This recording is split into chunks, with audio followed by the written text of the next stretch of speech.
The sun was rising over Fort Liberty in North Carolina when Captain Sarah Chen stepped off the bus with her duffel bag slung over her shoulder. She had trained here twice before, but never for something like this. The NATO Advanced Combat Training Program was the most selective military program in the entire free world. Out of 800 applicants, only 60 would be accepted. Sarah was one of them. She had earned her spot the hard way. Growing up in a small town called Millbrook, South Carolina, population 3,000, Sarah had learned early that the world did not hand anything to girls who looked like her. Her mother was Korean. Her father was Irish-American. People in Millbrook couldn't quite figure out where she fit, so they decided she didn't fit anywhere at all. But Sarah had never been the type to let other people's confusion become her problem. At 15, she started running before dawn. By 17, she could do more push-ups than most of the boys in her high school. At 18, she joined the Army. By 28, she was a decorated captain in the Combat Engineers Unit, with 2 deployments under her belt and commendations that should have spoken for themselves. They did not speak for themselves. Not here, not today. Well, look what we have here, a voice called out as she set her bag down in the barracks. It was Captain Marcus Whitmore, a man she had seen around Fort Bragg a few times. He was good-looking in that traditional way that made people trust him immediately. Blue eyes, strong jaw, the kind of soldier who appeared in recruitment posters.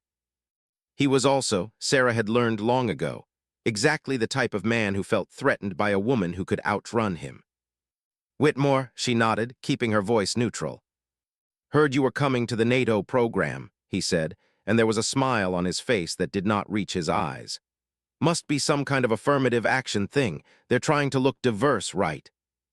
Sarah set down her bag and looked at him directly. She had learned that sometimes the most powerful thing you could do was refuse to let someone's words hurt you. Or at least, refuse to let them see that they had. "My scores were 7% higher than yours on the entrance exam," she said. It was not mean, it was simply factual. The data will speak for itself. Whitmore's smile tightened and he walked away, but Sarah knew this was not the end of it. It was only the beginning. The NATO training program brought together 60 of the best soldiers from 6 different nations. There were Germans and Canadians and British soldiers, along with Americans from different branches. On the first morning, they gathered in the gymnasium for their orientation. The commander of the program was a man named Colonel David Hernandez, a man in his early 60s with a face that had been weathered by decades of service and hard decisions. He stood before them in his dress uniform, and his eyes were cold and searching. "Welcome to the most difficult training program you will ever experience," he said, his voice steady and clear. 60 of you are here. By the end of 6 weeks, perhaps 40 will remain. Some of you will quit. Some of you will fail. Some of you will discover that you do not have what it takes to serve at this level. He paused, and his gaze seemed to pass over each of them, taking their measure. "And some of you," he continued, "will surprise yourselves and everyone else. You will find out who you really are when everything is stripped away. When you are tired, when you are afraid, when you are doubting yourself, that is when you discover the truth." Over the next 3 days, the training was intense but not unprecedented. Forced marches, weapons proficiency tests, obstacle courses, strategic problem-solving exercises. Sarah performed well on all of it. She was consistently in the top 15 of her group. But something strange was happening. The other soldiers were treating her differently, not just Whitmore, but many of them. The British lieutenant named James would give her a tight smile that did not match his eyes. The German sergeant named Klaus made remarks about special programs for special people. Even some of the women kept their distance, as if association with her might damage their own credibility. It was on the 4th day that things came to a head. They were in the combat simulation exercise, a scenario where soldiers had to work together to clear a mock village of enemy combatants while protecting civilian non-combatants. It was designed to test tactical thinking, communication, and the ability to make judgment calls under pressure. Sarah was paired with Marcus Whitmore and 2 other soldiers. From the moment they started, Whitmore was making poor calls. He was moving too aggressively through the first checkpoint. He was not establishing proper security before advancing. "We need to hold position here," Sarah said quietly, keeping her voice level. "We don't have visual confirmation of the second building." "I'm the senior officer in this team," Whitmore said, and his voice had an edge to it. "We advance now." They advanced. 2 minutes later, the simulation trainer stopped them. A simulated civilian would have been wounded by Whitmore's aggressive movement. The exercise ended, and it was marked as a failure. In the debrief, that failure came up. The instructor, a serious man named Sergeant Jackson, looked directly at the group. Captain Chen identified the correct tactical approach.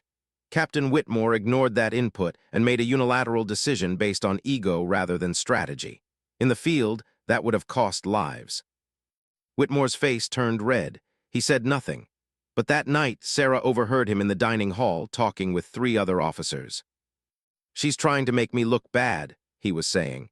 "She doesn't belong here. This whole thing is about her trying to climb over people better than her." The other men were nodding and agreeing.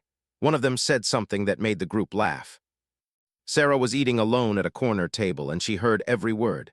She sat there, fork in hand, staring at her food, and she did not cry. Not then, not where anyone could see.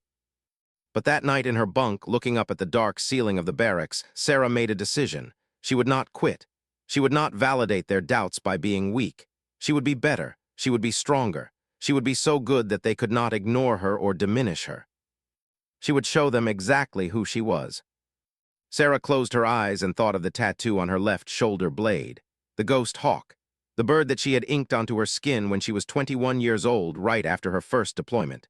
The bird that meant something to her, a symbol of strength, of seeing the unseen, of flying where others could not. She had never told anyone what that tattoo meant. It was hers alone. But tomorrow, she would prove that it meant everything. The second week of training was where things separated the good soldiers from the exceptional ones. This was when the program moved from basic tactical skills to advanced survival and resistance training.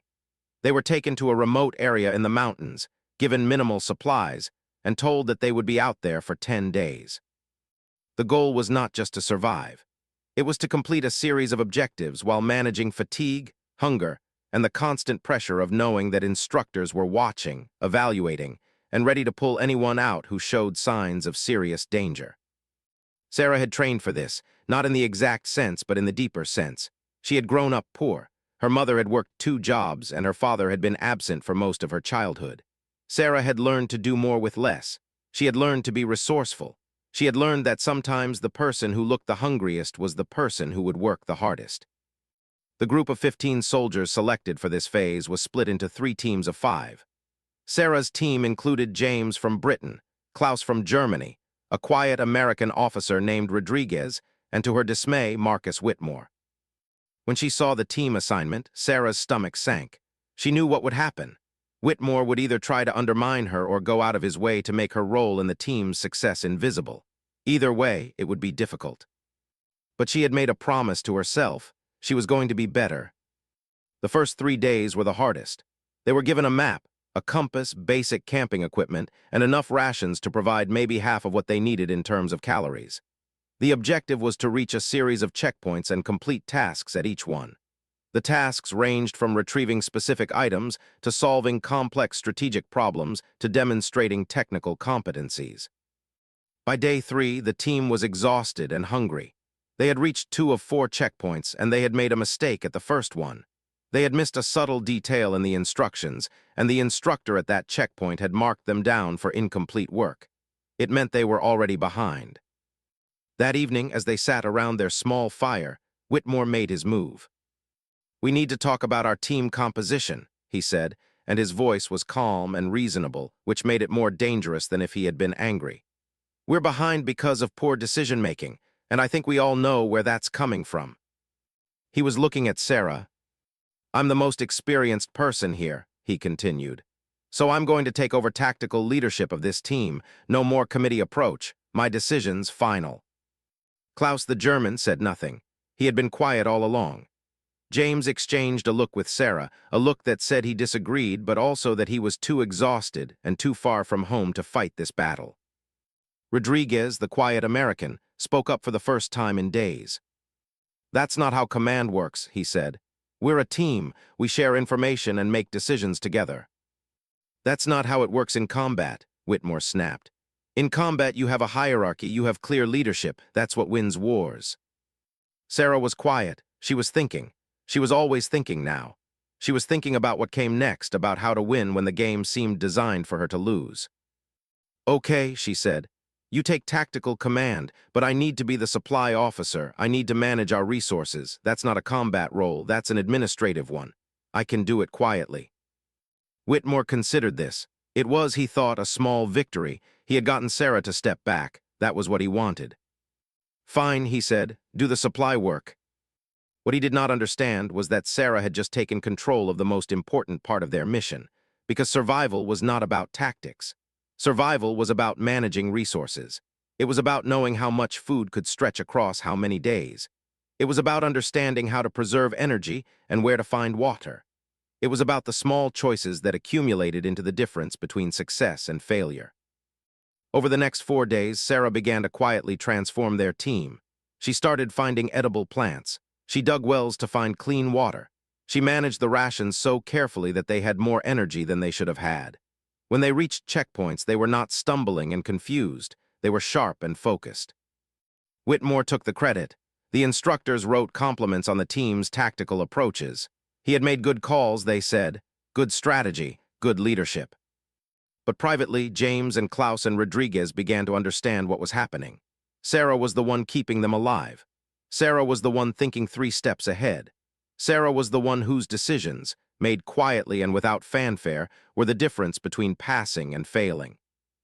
By day 9, they reached the final checkpoint. There was one last task. They had to navigate a river at night, find a specific location marked on their map, and retrieve an object. It was supposed to be the hardest challenge yet. Whitmore gathered them and started explaining his plan. He was going to move them aggressively downstream, following the current until they found the marker. It was bold and fast. Wait, Sarah said quietly. She had been studying the map for hours. The marker is not downstream. Look at the topography. The river curves back on itself in a U-shape. The marker is upstream, but also back inland. We need to cross here where it's narrow and then move up the ridge to the east. It made sense. It was elegant. It was the kind of plan that came from deep thinking and understanding the landscape. Whitmore's face went red, but he was out of ammunition. The team was watching him. They were tired of following bad plans, and they could see now that Sarah was right. Fine, he said. Do it your way. 2 hours later, they retrieved the object. They had completed the objective in better time than any other team. That night, sitting by the fire, James raised his water bottle in a quiet toast. To silent leadership, he said, and Klaus and Rodriguez both smiled. Sarah said nothing, but she felt something shift inside her. Something that had been breaking was beginning to heal. The next morning, they were brought back to the base. The instructors gave them feedback on their performance. They had ranked 6th out of 8 teams, not the best, but solid. Whitmore stood proud. The instructors praised his tactical thinking and his ability to lead under pressure. Sarah knew the truth. The instructors probably knew the truth too. But in the world of military hierarchy, you did not undermine the formal chain of command. You accepted the public recognition going to whoever held the rank. You kept your head down, and you waited. As they walked back to the barracks, Rodriguez pulled Sarah aside. Whatever that was, he said, back there in those mountains, that was not random. You were orchestrating it. I was doing my job, Sarah said simply. Yeah, Rodriguez said, but you were doing it like someone who had been waiting a long time to do it. Sarah did not answer, but she thought about the ghost hawk tattoo on her shoulder blade, the invisible predator, the hunter that hunted in silence. The next phase of training was going to be different. They were being brought to a special unit, a unit that worked closely with Naval Command, a unit that trained with the Navy SEALs. Sarah did not know it yet, but her whole life was about to change. And the truth about her past, the truth that she had been hiding for 7 years, was about to catch up with her. The 3rd and 4th weeks of training shifted to a different location. They were moved to a naval base in San Diego, California. The training here was combined arms work, where they would train alongside Navy SEAL units and learn how to integrate their skills with maritime operations.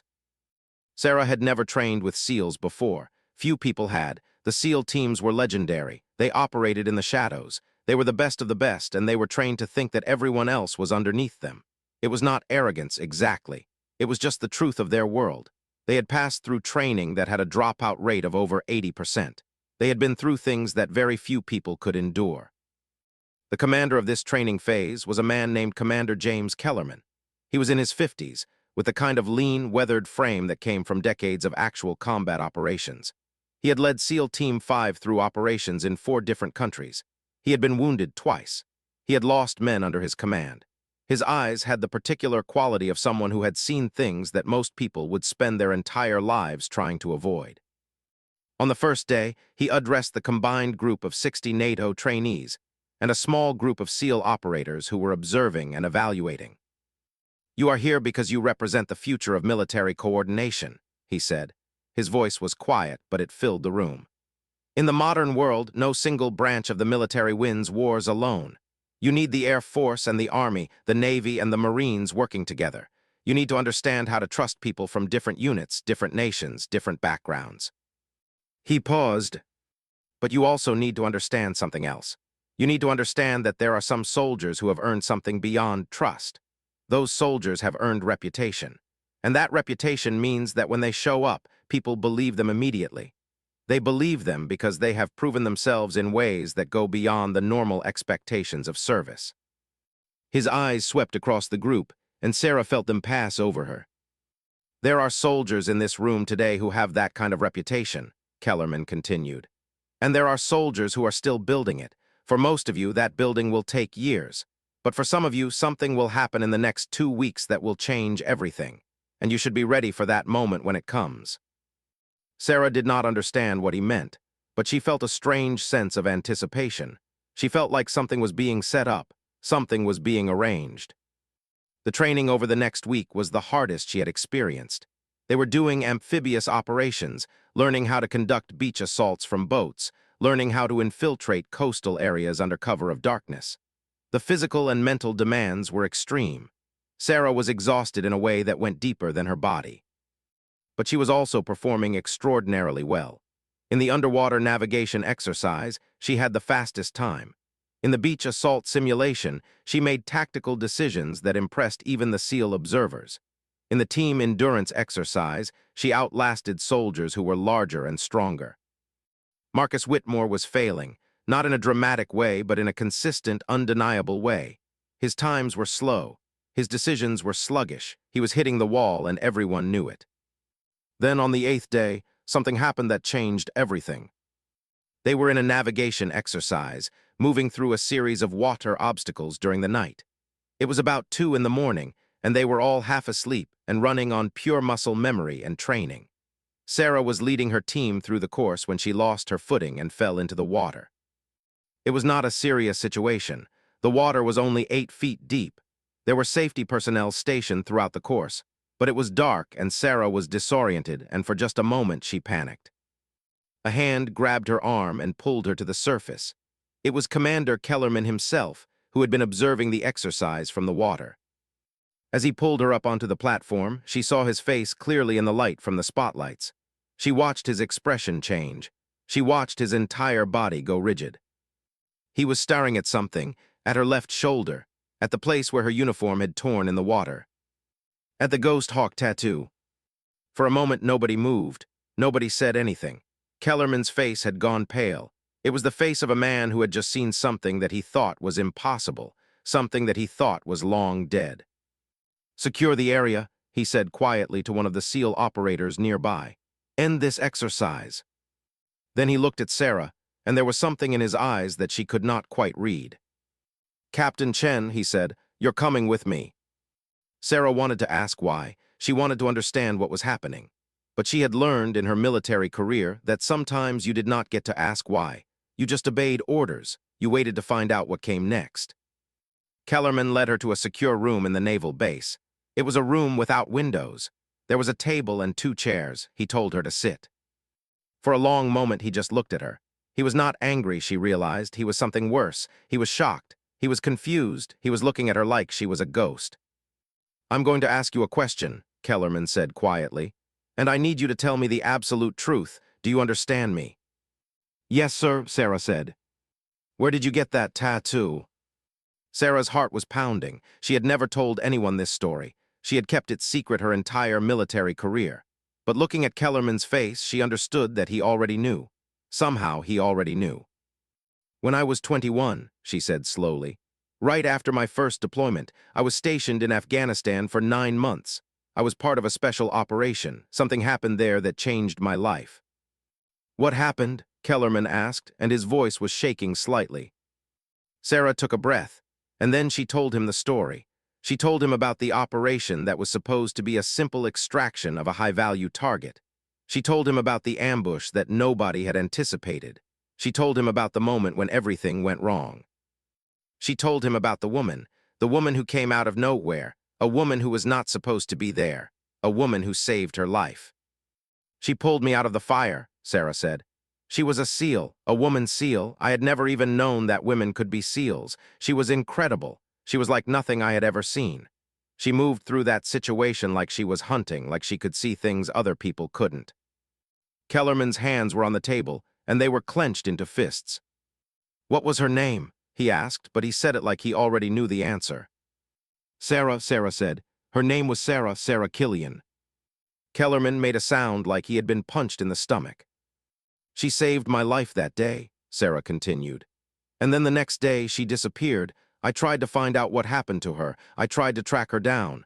But all I got was a note that she had been killed in action. They said she died in an operation 3 weeks later. She did die, Kellerman said quietly. Yes, Sarah said.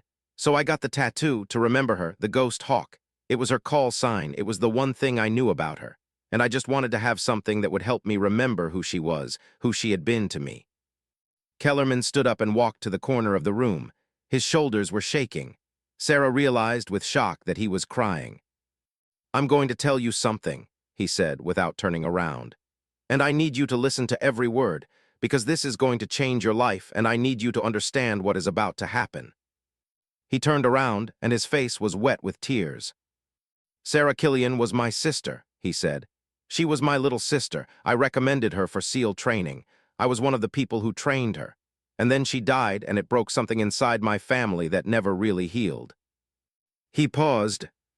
But we never knew her real story, not all of it. We knew she had saved lives. We knew she was a hero, but we never knew that there was someone out there who had carried her memory forward, someone who had become a soldier because of her. He sat back down. The tattoo is the ghost hawk. That was her call sign. Nobody else knew that. Nobody else had that. I have not seen that symbol since she died 7 years ago. Sarah felt the room spinning. 7 years. That was exactly when she had gotten the tattoo.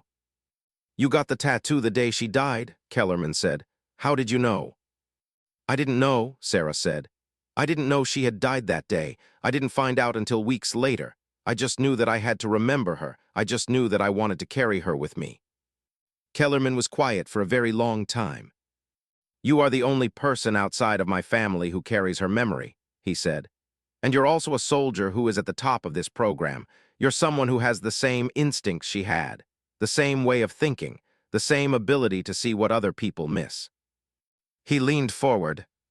I need to know something, and I need you to be honest with me. When you look at yourself, when you think about the kind of soldier you are, do you see her in you? Sarah thought about that question. She thought about the ghost hawk, the invisible predator. She thought about the way she moved through problems, the way she saw what others could not see. Yes, she said, I do, I always have. I didn't know why until right now. That's what I thought, Kellerman said. That's what I hoped. He stood up and extended his hand. Welcome to something you don't fully understand yet, Captain Chen. But you will. Very soon, you will understand exactly what the ghost hawk means, and exactly why the people in this base have heard stories about the woman who carried that name. He shook her hand firmly. And more importantly, he said, you will understand that the woman you have been carrying with you your entire military career is still here. She is still watching over you, because that is what the ghost hawk does. It hunts in the darkness. It sees what others cannot see, and it never forgets its prey. Sarah understood in that moment that her life had divided into 2 parts. The before, when nobody knew, and the after, when everything was known. And she had no idea which part was going to be harder to live. Part 4, the hunt begins. In the days following her revelation to Commander Kellerman, Sarah experienced something strange. The training around her had not changed, but the way people treated her had transformed completely. The SEAL operators who had been distant or dismissive began to treat her with a kind of cautious respect. They did not talk to her much, but they would nod when she passed. They would move out of her way. They would sometimes catch her eye and hold it for just a moment that seemed to communicate something that words could not express. Marcus Whitmore, who had been her primary antagonist, seemed to understand something in the shift. He did not know exactly what had happened in that secure room, but he could sense that Sarah's status had changed, that she was somehow connected to something larger and more important than the NATO training program. On the 11th day of training, Sarah was pulled from the normal exercises. Commander Kellerman met her and told her to follow him. They went to a separate facility, a building that was more secure than the others. There were armed guards at the entrance. There were security protocols that Sarah had to pass through. Inside, Kellerman showed her an office, a personal office. On the wall was a photograph. Sarah's breath caught. It was Sarah Killian, the woman who had saved her life, the woman whose name she had carried like a secret all these years. In the photograph, she was in uniform and she was smiling. She had dark hair and dark eyes. She had a hardness to her face, but also a kindness. The photograph captured something essential about her. It captured the warrior and the person underneath. "That's the only photograph I have left," Kellerman said. "The others were lost when my house in Norfolk burned down about 5 years ago. The fire was not an accident, by the way, but that's a story for another time." Sarah could not take her eyes off the picture. "She was remarkable," Kellerman continued. "She was one of the most talented SEAL operators who ever went through the program, but she was also something else. She was complicated. She had enemies, people who did not want her to succeed because of her gender, people who resented her presence in the teams."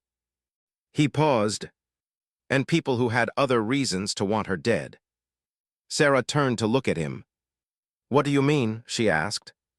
Kellerman walked to a desk and opened a drawer. Inside were documents, case files, official military records. "Sarah's death was officially ruled as a combat casualty," he said. "She died in an operation in Pakistan, or that's what the official report says." He handed Sarah one of the documents. "But I have never believed that," he continued. "I have spent 7 years investigating what really happened, and I have found some things that do not add up, discrepancies in the timeline, inconsistencies in the reports, missing records of communications that should exist, missing video footage that should exist."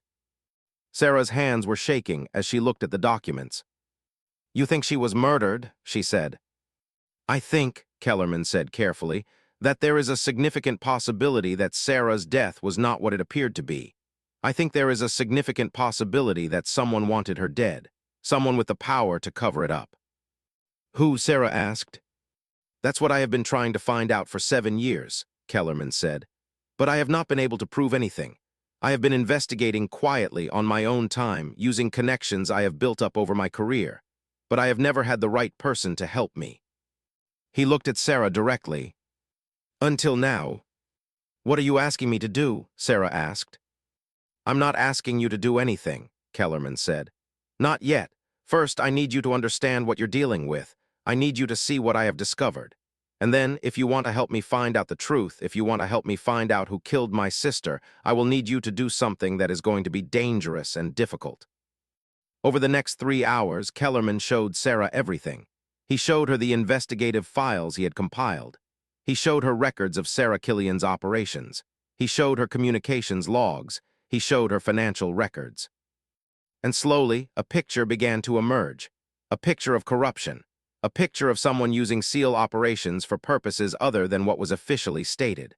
A picture of money moving in patterns that did not make sense. A picture of operations that were supposed to be classified but seemed to be known to people who should not have known. "I have narrowed it down to 3 people," Kellerman said. "Military officers who would have had access to Sarah's operations, who would have had the power to falsify records, who would have had the motive and the opportunity." He handed her 3 files. One of them is a retired admiral. He left the service 5 years ago and moved to private security. The second is a general who is still active. He's stationed at the Pentagon. And the third is a commander who is still in the Navy. He's stationed at a base in Virginia. Sarah looked at the names. The third name made her stomach drop. It was Marcus Whitmore's uncle, Rear Admiral David Whitmore. Marcus Whitmore had mentioned his uncle casually during training, had joked about being military royalty. had made comments about family connections and political influence. "Why am I seeing this?" Sarah asked. "Because I need someone on the inside," Kellerman said. "I need someone who is still part of the normal training pipeline, someone who can observe, someone who can ask questions without drawing attention, someone who can be the eyes and ears I cannot be." He paused. "I need someone who has a personal stake in finding out the truth, and I need someone who will understand in their bones why this matters." Sarah understood. She understood because Sarah Killian had saved her life. She understood because for 7 years she had carried that woman's memory without knowing the full weight of what she was carrying. She understood because there was a possibility that the woman who had meant so much to her had been killed by someone who had been manipulating her own life. "What do you want me to do?" she asked. "For now," Kellerman said, "nothing. Finish the training, graduate from the program, be the best soldier you can be, but be alert, be aware. And if you see anything, hear anything, anything at all that connects to Sarah or to these 3 men, you tell me immediately." He handed her a burner phone that could not be traced. "This is how you contact me," he said. "Outside of normal military communication, this is secure." Sarah took the phone. "And then," she asked. "And then," Kellerman said, "if you want to, we go hunting, and we find out the truth about what happened to my sister." That night, Sarah sat on her bunk in the barracks and looked at the burner phone. She thought about the ghost hawk. She thought about the invisible predator. She thought about hunting in silence. She thought about Marcus Whitmore, sleeping somewhere in this base, unaware that his family's secret was about to be exposed. And she understood, finally, what Kellerman had meant in that training speech about soldiers who earned reputation in unexpected ways. She understood that she was about to become that kind of soldier, the kind that hunted in the darkness, the kind that saw what others could not see, the kind that never, ever forgot. In the final week of training, everything changed. Sarah performed at a level that was almost supernatural. She moved through exercises with a fluidity that came from perfect focus. She made decisions with a clarity that came from knowing exactly what she was fighting for. The instructors were impressed. The SEAL operators were impressed. Even Kellerman watched her with a kind of satisfaction, the look of someone who had found exactly what they were looking for. On the last day of training, she stood before the group with the other successful graduates. 32 soldiers had made it through the program. 28 had not. Marcus Whitmore was not among the graduates. He had been quietly dropped from the program on the second to last day for failing to meet the physical standards in the final evaluation. It was a fact that Sarah had observed with the calm awareness of someone who had understood, for weeks, that his presence was not going to be a permanent part of her life. Commander Kellerman gave the closing speech. He talked about honor and sacrifice and the weight of responsibility that came with being a soldier at this level. And then he looked directly at Sarah, and he said something that only she understood. "The ghost hawk hunts in silence," he said. "It sees what others cannot see, and it never stops hunting until it finds what it is looking for. Some of you today are becoming that kind of soldier. Some of you are becoming invisible predators. Some of you are becoming legend." After the ceremony, as Sarah was packing her gear, Kellerman found her one last time. "I have an assignment for you," he said. "A good one. It's going to take you to different places, different units. It's going to keep you mobile and in positions where you can observe and gather information." He handed her a new set of orders.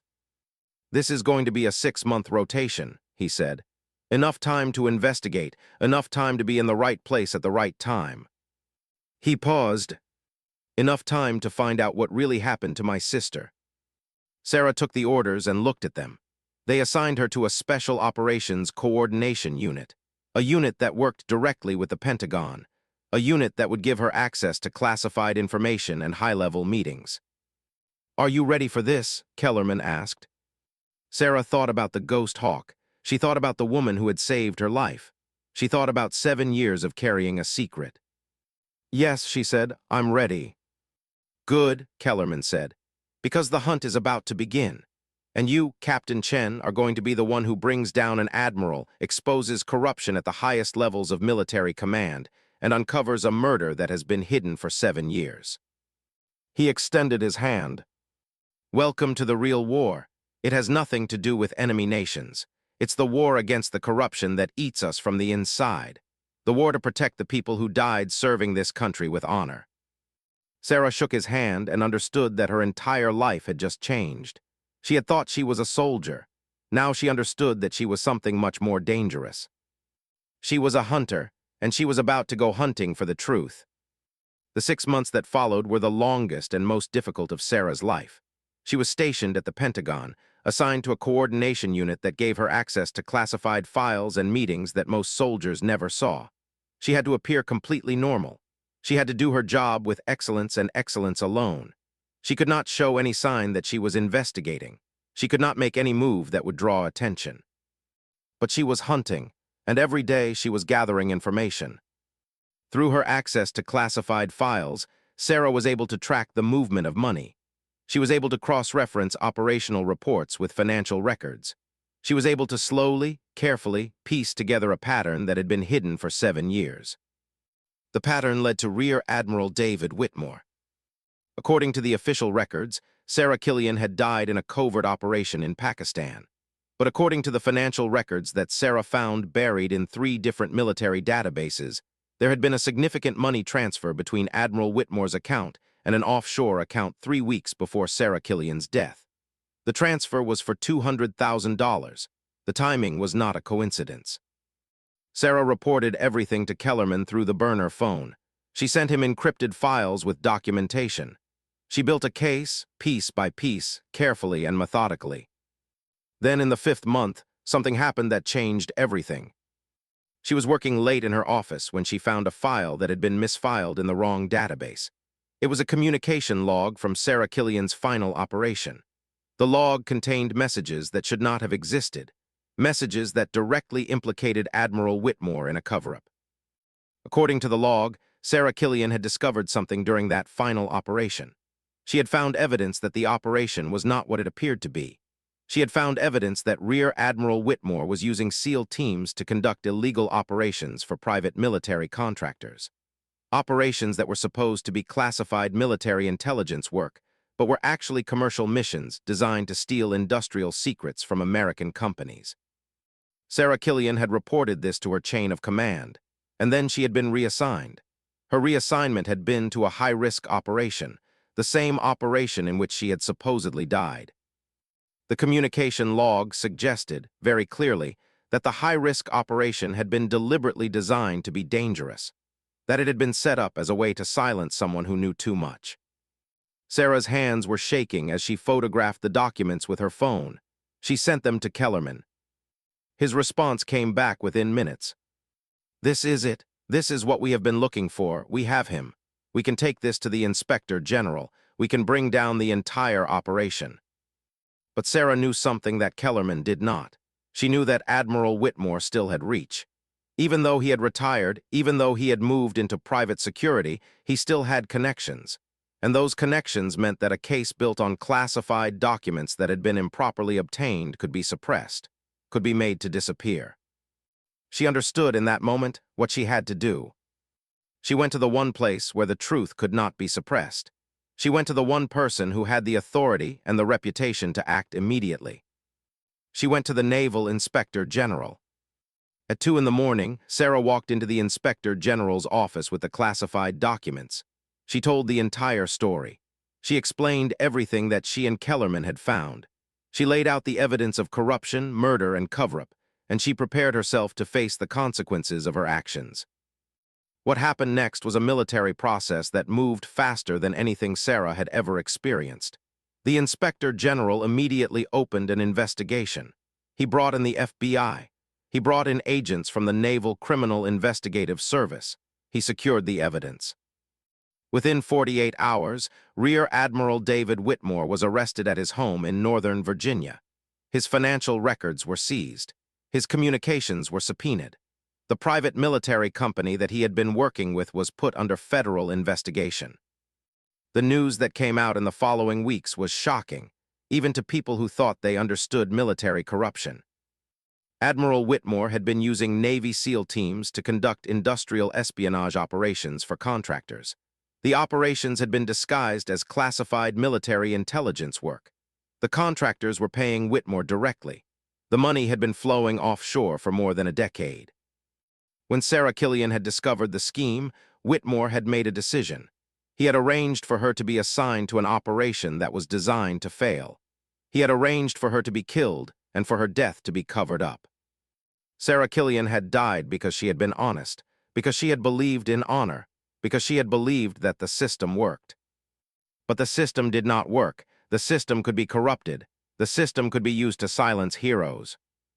The investigation went deeper. It uncovered an entire network of officers who had been part of Whitmore's scheme. It uncovered private military companies that had been profiting from stolen American intellectual property. It uncovered evidence of billions of dollars in theft and corruption. It took 6 months for the case to fully develop, but when it did, it was devastating. By the time it was finished, 14 military officers had been arrested. 8 private military contractors had been shut down. Hundreds of millions of dollars in stolen assets had been recovered. And Admiral David Whitmore had been convicted of murder. The conviction was of special operations murder, conducted under color of authority. It came with a life sentence. The military held a ceremony, not a celebration exactly, but a recognition. A recognition of the fact that the system had been exposed, that the corruption had been brought to light, that justice somehow had been served. Sarah stood in the back of the auditorium when they held the ceremony honoring Sarah Killian's memory. They had updated her official record. They had recognized her as having died while acting with integrity and honor. They had posthumously awarded her the Medal of the Defense Department. Her family came. Kellerman stood with them, his arm around his mother, his face devastated and peaceful at the same time. His sister was being honored. His sister was being recognized. His sister had not died for nothing. After the ceremony, Kellerman found Sarah. "We did it," he said. "We found out the truth." "You did it," Sarah said. "You carried it for 7 years, I just helped finish it." "No," Kellerman said. "You did something much harder. You became the kind of soldier who could see what needed to be seen. You became someone my sister could have been proud of." He extended his hand to her. When Sarah took it, he pulled her into an embrace. "Thank you," he said, "for carrying her memory, for honoring her, for finishing what she started." In the months that followed, Sarah's military career changed. She was promoted. She was transferred to a special operations unit that worked directly on corruption investigations within the military. She was given a new mission, a mission to hunt. And she understood, finally, what the Ghost Hawk meant. It was not just Sarah Killian's call sign. It was what the Ghost Hawk meant in reality. It was the unseen hunter. It was the predator that flew in the darkness and saw what others could not see. It was the symbol of invisible strength and deadly purpose. Sarah Killian had been that kind of soldier, and now Sarah Chen was becoming that kind of soldier. 1 year after Admiral Whitmore's conviction, Sarah stood in a small ceremony at the Pentagon. She was being awarded a Special Service Medal for her role in the investigation and prosecution of military corruption. The citation mentioned her extraordinary dedication to the truth and her unwavering commitment to justice. It did not mention that she had broken protocol. It did not mention that she had improperly accessed classified files. It did not mention that she had put herself in danger by investigating alone and in secret. It just said that she had done what was right. After the ceremony, Sarah walked to a quiet place in the Pentagon, a small garden area with benches. She sat down and pulled out her phone. She took a photograph of her medal. She captioned it simply, "For you, for your honor, for the truth." She sent the photograph to Kellerman. His response came back in seconds.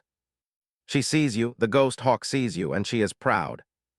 Sarah understood in that moment that her journey was not over. It was just beginning. There were other soldiers who had died under suspicious circumstances. There were other cases where corruption had been covered up. There were other truths that needed to be found. And she was the soldier who would find them. She was the hunter, the invisible predator, the one who flew in darkness and saw what others could not see. She was the Ghost Hawk. And she was going to spend the rest of her life making sure that soldiers like Sarah Killian, soldiers who died for the truth, were never forgotten, that their deaths were never used, that their sacrifice was never used to protect corruption, that the system, however flawed, would at least try to do what was right. Sarah Chen stood up and walked back to her office. There was work to do, there were files to review, there were cases to investigate, there were truths to be found.